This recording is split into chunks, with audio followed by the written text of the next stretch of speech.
मंजिल पर अक्सर वे ही लोग पहुंचा करते हैं जो अपने कदमों की काबिलियत पर भरोसा करते हैं। 94.3 माय एफएम पर मैं विनी आपके साथ, और चलो आज कुछ अच्छा सुनते हैं। सुनाती हूँ आपको एक बड़े ही प्रतापी राजा की कहानी। बहुत अच्छे दिल के राजा थे, हर समय अपनी प्रजा का पूरा ध्यान रखते थे, प्रजा को परिवार की तरह समझते थे, और जो कुछ भी खुद के लिए करते प्रजा और प्रियजनों के लिए भी वही हमेशा चाहा करते थे, उसकी कामना करते थे। राजा ईश्वर के भी असीम भक्त थे। उनकी श्रद्धा और भक्ति को देखकर एक दिन ईश्वर ने उन्हें साक्षात दर्शन दिए।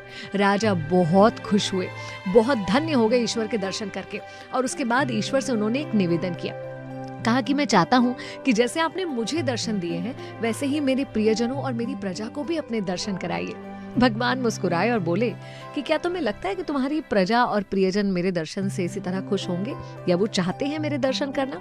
राजा ने कहा क्यों नहीं, ईश्वर के दर्शन कौन नहीं करना चाहेगा, वे सब भी धन्य हो जाएं। मैं ये चाहता हूँ कि मैं अकेला किसी भी लाभ को क्यों उठाऊं, मैं चाहता हूँ वो लाभ मेरी प्रजा और प्रियजनों को भी मिले।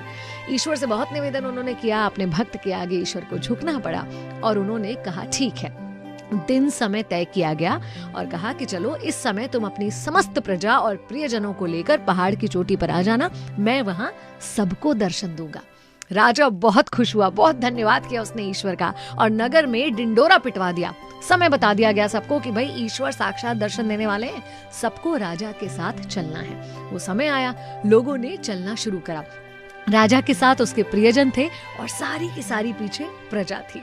चलना शुरू ही किया, इतने में एक तरफ नजर आया एक तांबे का पहाड़।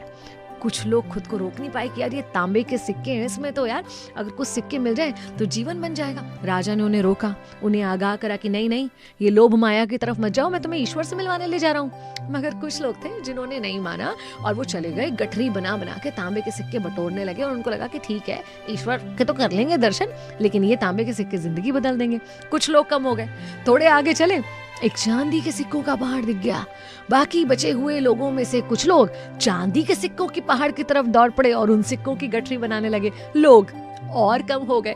राजा बहुत दुखी हुआ, सोचा कि बोलो मैं इन्हें ईश्वर के दर्शन कराने ले जा रहा हूँ और ये ऐसे चांदी और तांबे के सिक्कों के पीछे भाग रहे हैं। साथ के प्रियजनों ने भी सर हिलाया राजा के कि सच बात है, कैसे लोग हैं। थोड़ा आगे चले तो सोने के सिक्कों का पहाड़ था। अब तो राजा के बहुत सारे प्रियजनों से भी रहा नहीं गया, ये सब भी दौड़ पड़े सोने के सिक्कों की गठरी बांधने के लिए। अब ले देकर सिर्फ राजा और रानी बचे थे। राजा को बहुत ग्लानि हुई, बोले बताओ मैं ईश्वर को क्या मुंह दिखाऊंगा, ये सब लोग ईश्वर के दर्शन नहीं करना चाहते बल्कि सोने चांदी और तांबे के सिक्कों पर दौड़ पड़े। रानी ने कहा सच बात है। थोड़ा आगे चले तो एक पहाड़ से बड़ी सतरंगी आभा चमक रही थी, वो था हीरों का पहाड़, हीरे ही हीरे थे उसमें। अब तो रानी भी खुद को रोक नहीं पाई, दौड़ पड़ी और हीरों से अपनी गठरी को, झोली को भरने लग गई। राजा ने ये देखकर शर्म से सर नीचे कर लिया और अकेला पहुंचा ईश्वर के पास, हाथ जोड़कर सर झुका के खड़ा हो गया। ईश्वर ने कहा क्या हुआ, कहाँ है तुम्हारी प्रजा, कहाँ है तुम्हारे प्रियजन? तो राजा ने बहुत शर्मिंदा होते हुए ईश्वर से माफी मांगी, बोले मुझे नहीं पता था कि ये लोग ऐसा करेंगे। ईश्वर ने कहा मुझे पता था, जो लोग मोह माया में बन जाते हैं उन्हें ये नहीं पता होता कि असली प्राप्ति क्या है, असली सुख क्या है, वो कौन सी चीज है जिसकी तरफ उन्हें बढ़ना चाहिए और किसी दूसरी चीज से भटकना नहीं चाहिए, या जैसे हम कहते हैं डिस्ट्रैक्ट नहीं होना चाहिए। आप और हम भी अपनी मंजिल की तरफ बढ़ रहे होते हैं, आपने एक बड़ा सारा टारगेट बना रखा होता है कि मुझे कोई बड़ा एग्जाम क्रैक करना है। इतने में कोई आपको ऑफर आता है कि यार 20,000 रुपए महीने में नौकरी कर लो। आप सोचते हो कौन उतनी मेहनत करे और आप उस दिशा में चल पड़ते हो, लेकिन नहीं, विश्वास तो रखिए अपने कदमों पर कि आप पहुंच सकते हैं, वहां तक कुछ बड़ा अचीव कर सकते हैं। और बीच में आ रहे छोटे मोटे आडंबरों से या दिखावों से मत खुद को अट्रैक्ट होने दीजिए। मंजिल तय कीजिए दिमाग में, और जब तक वो मंजिल ना मिल जाए तब तक रुकिए मत। 94.3 माय एफएम से मैं विनी, चलो आज कुछ अच्छा सुनते हैं।